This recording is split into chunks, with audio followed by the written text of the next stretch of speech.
Graphical presentation of central economic problems.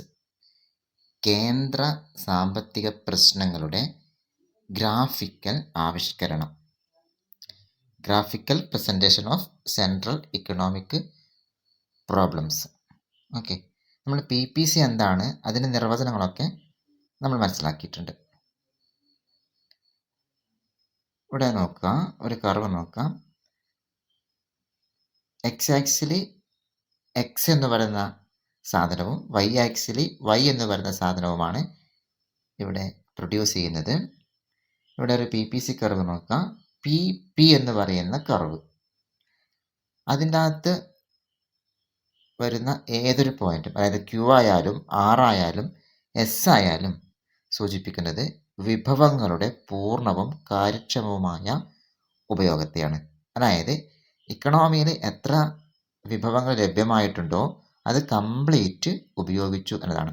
ഇക്കണോമിയിൽ ഒരു 100 acre സ്ഥലം ഉണ്ടെങ്കിൽ ആ 100 ഏക്കർ സ്ഥലവും പൂർണ്ണമായി ഉപയോഗിച്ചു എന്നതാണ് PPCൻ്റെ മുകളിൽ വരുന്ന ഏതൊരു പോയിന്റും സൂചിപ്പിക്കുന്നത്. ഈ ഡയഗ്രാം പ്രകാരം QRS. ഓക്കെ, ഇനി PPCയുടെ അകത്താണ് ഒരു പോയിന്റ് വരുന്നതെങ്കിൽ നമ്മുടെ ഡയഗ്രാം പ്രകാരം D എന്ന് പറയുന്ന പോയിന്റ് കാണിക്കുന്നത് PPCക്ക് അകത്താണ്.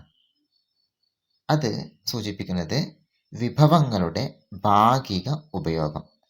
അതായത് 100 ഏക്കർ സ്ഥലം ഉണ്ടെങ്കിൽ ആ 100 ഏക്കറും എന്ത് ചെയ്യുന്നില്ല, ഉപയോഗിക്കുന്നില്ല എന്നർത്ഥം. നമ്മുടെ കയ്യിൽ ഒരു 500 രൂപയുണ്ടെന്ന് സങ്കല്പിക്കുക. 500 രൂപയും നമ്മൾ ഉപയോഗിക്കുന്നില്ല, കുറച്ച് മാത്രം ഉപയോഗിക്കുന്നു. നമ്മൾ എന്താ മനസ്സിലാക്കുക? PPCക്ക് അകത്തുള്ള ഏതൊരു പോയിന്റും സൂചിപ്പിക്കുന്നത് വിഭവങ്ങളുടെ ഭാഗിക ഉപയോഗത്തെയാണ്. പോയിന്റ് D എന്ന് മാത്രം പഠിച്ചു വെക്കരുത്. ഈ ഡയഗ്രാം പ്രകാരം പോയിന്റ് D സൂചിപ്പിക്കുന്നത് വിഭവങ്ങളുടെ ഭാഗിക ഉപയോഗത്തെയാണ്. ഓക്കെ,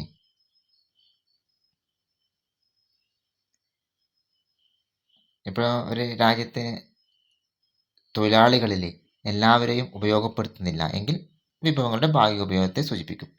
ഇനി നോക്കി, PP എന്ന് പറയുന്ന PPCയിൽ നിന്നും ഉൽപാദന സാധ്യതാ വക്രത്തിൽ നിന്നും P1 ആയിട്ട് റൈറ്റോട്ടേക്ക് ഷിഫ്റ്റ് ചെയ്താൽ, വലതുഭാഗത്തേക്ക് മാറിക്കഴിഞ്ഞാൽ ഈ ഡയഗ്രത്തിൽ കാണിക്കുന്ന കർവ് നോക്കുക. റെഡ് ഇങ്ങനെ കൊണ്ട് വരച്ച PPC നോക്കുക. അത് കാണിക്കുന്നത് വിഭവങ്ങളുടെ വളർച്ചയാണ്. വിഭവങ്ങളുടെ വളർച്ചയാണ്. ഇപ്പോൾ എക്സാമ്പിൾ കണ്ണൂർ എയർപോർട്ടൊക്കെ വന്നു. കണ്ണൂർ എയർപോർട്ട് വരുമ്പോൾ എന്ത് സംഭവിക്കുക?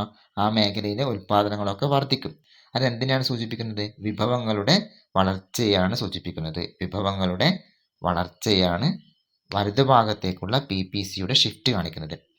PPC വലത്തേക്ക് മാറുന്നത് എന്തിനുള്ള സൂചനയാണ്? എന്താണ് സൂചിപ്പിക്കുന്നത്? വിഭവങ്ങളുടെ വളർച്ചയെ സൂചിപ്പിക്കുന്നു. ഓക്കെ, നമ്മൾ 3 പോയിന്റ് പഠിച്ചു. ഇവിടെ പോയിന്റ് D വിഭവങ്ങളുടെ ഭാഗിക ഉപയോഗം, പോയിന്റ് QRS വിഭവങ്ങളുടെ പൂർണ്ണ ഉപയോഗം, റൈറ്റോട്ട് ഷിഫ്റ്റ് ചെയ്യുന്ന PPC കാണിക്കുന്നത് വിഭവങ്ങളുടെ വളർച്ച. ഇത് നോക്കി, PPC കർവ് ലെഫ്റ്റോട്ടേക്കും ഷിഫ്റ്റ് ചെയ്യാം. നമ്മൾ ഈ ഡയഗ്രാം പ്രകാരം AB എന്ന് പറയുന്ന PPC ബ്ലാക്ക് ഇങ്ങനെ കൊണ്ട് വരച്ച് നോക്കുക. AB എന്ന് പറയുന്ന PPC കാണിക്കുന്നത് വിഭവങ്ങളുടെ ശോഷണത്തെയാണ്, ഡിപ്ലീഷൻ ഓഫ് റിസോഴ്സസ്. ഇവിടെ നമ്മൾ കണ്ടു, കോവിഡിൻ്റെ പശ്ചാത്തലത്തിൽ, കോവിഡിൻ്റെ സാഹചര്യത്തിൽ പല ഫാക്ടറികളും അടഞ്ഞു കിടന്നു, പല മേഖലകളും അടഞ്ഞു കിടന്നു. ഫാക്ടറികളൊക്കെ അടഞ്ഞെടുക്കുമ്പോൾ സംഭവിക്കാം, ഉൽപ്പാദനങ്ങൾ കുറയും. അതെന്തിനെ സൂചിപ്പിക്കുന്നു? വിഭവങ്ങളുടെ ശോഷണത്തെ സൂചിപ്പിക്കുന്നു, ഡിപ്ലീഷൻ ഓഫ് റിസോഴ്സസ്. ഓക്കെ, ഇവിടെ ഓരോന്ന് നോക്കുക. പോയിന്റ് D സൂചിപ്പിക്കുന്നത് വിഭവങ്ങളുടെ ഭാഗിക ഉപയോഗം, ലെഫ്റ്റോട്ടേക്കുള്ള PPCയുടെ ഷിഫ്റ്റ് സൂചിപ്പിക്കുന്നത് വിഭവങ്ങളുടെ ശോഷണം, PPCയുടെ വലതുഭാഗത്തേക്കുള്ള മാറ്റം ഷിഫ്റ്റ് സൂചിപ്പിക്കുന്നത് വിഭവങ്ങളുടെ വളർച്ച, ഒരു PPCയുടെ മുകളിലുള്ള ഏതൊരു പോയിന്റും സൂചിപ്പിക്കുന്നത് വിഭവങ്ങളുടെ പൂർണ്ണവും കാര്യക്ഷമവുമായ ഉപയോഗത്തെയാണ്.